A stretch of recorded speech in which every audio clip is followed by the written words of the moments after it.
The first tip is to limber up and double down. Right now, I am preparing for my recovery run dahil kahapon, I did speed work in the morning and a 10-kilometer easy run in the afternoon.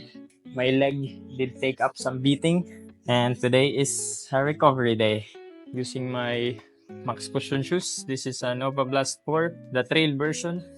Recommended for easy runs and walks dahil komportable siya. I am using Coro Space Pro for recording my runs.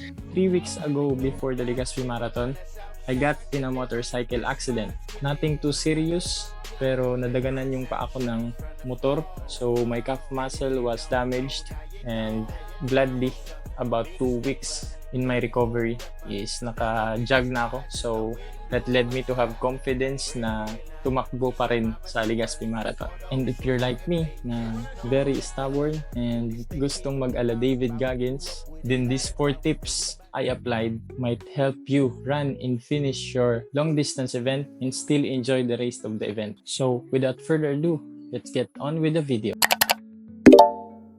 Tip number 1 and number 2 will focus on the warnings or do's and don'ts sa ating pagtakbo. While tip number 3 and number 4 will focus on our running form, describing paano dapat yung sa upper body natin and also the lower body when we are running. It is a common knowledge naman ngayon na before doing some exercise or in our case running, we need to do stretching and warm-up exercises. And honestly, kahit ako, sometimes ay ini-skip ko yung stretching and warm-up exercises dahil it is too time-consuming.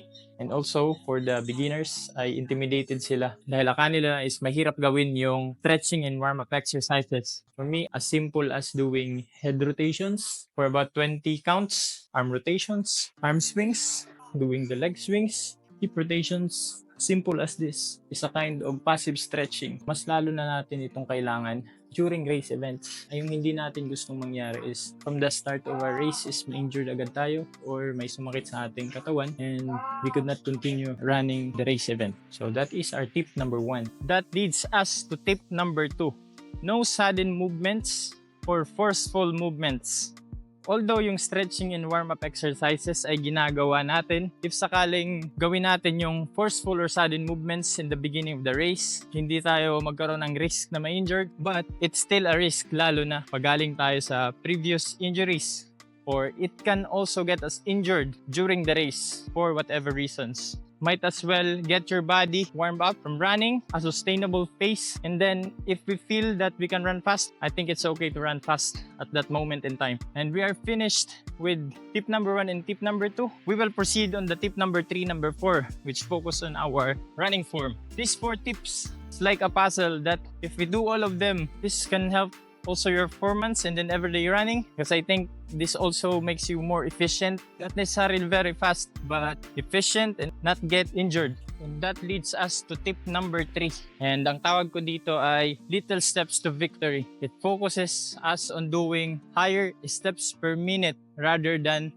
having a large stride length, because sa higher stride length ay yun yung iniiwasan natin, lalo na kung galing tayo sa previous injury. Sa higher stride length, we'll lift our feet much higher on the ground and do some impact damage on us. There is a misconception na pag higher stride length or larger stride length yung meron tayo is mas bibilis tayo. But there are 2 types of runners, the stride runners and the cadence runners. And stride running is out of the equation, lalo na kung meron tayong injury o may iniinda tayong sakit sa ating paa or anywhere in our body. But there are people na mahaba yung mga paa nila or magaan yung pangangatawan nila. So a larger stride length will complement the running style. But what I recommend is doing a cadence run or high steps per minute. Dahil sa cadence running is hindi tayo mag-overstride.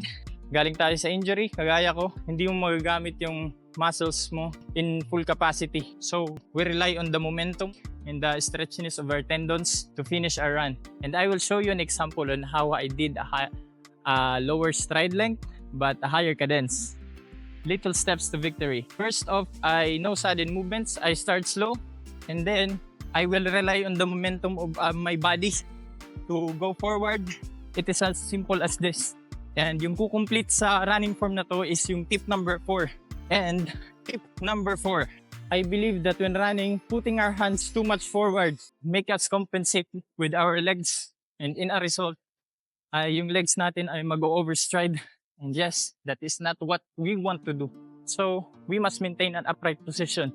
And what I do is I bring my hands closer to my body, like this. In this running form, we will maintain an upright position, maintain a higher cadence, but more steps per minute. And sometimes, our hands might get tired from doing this. We can also put our hands down, like this, still maintaining an upright position. And that is the running form that I recommend to maintain. And bonus tip, our shoulders must also be involved when running. There's slight turning of our shoulders para makatulong din ito sa momentum ng katawan natin. And that was all the 4 tips I applied to finish my half marathon and still enjoy the rest of the event. To summarize, the first tip is to stretch and warm up and double down on it. Make it as a priority before running. Number 2 is no sudden movements, especially no sprinting. And number 3 is little steps to victory, doing a higher cadence instead of a larger stride line. Number 4 is maintain an upright position. And that is like a puzzle. Pag nagawa natin, I will not only stave us off from injury, but makes us a very efficient runner. So if you like the video and think it is very helpful, please like and share and ring the notification bell para updated kayo sa susunod na videong i-release ko. And as always, God bless, stay active.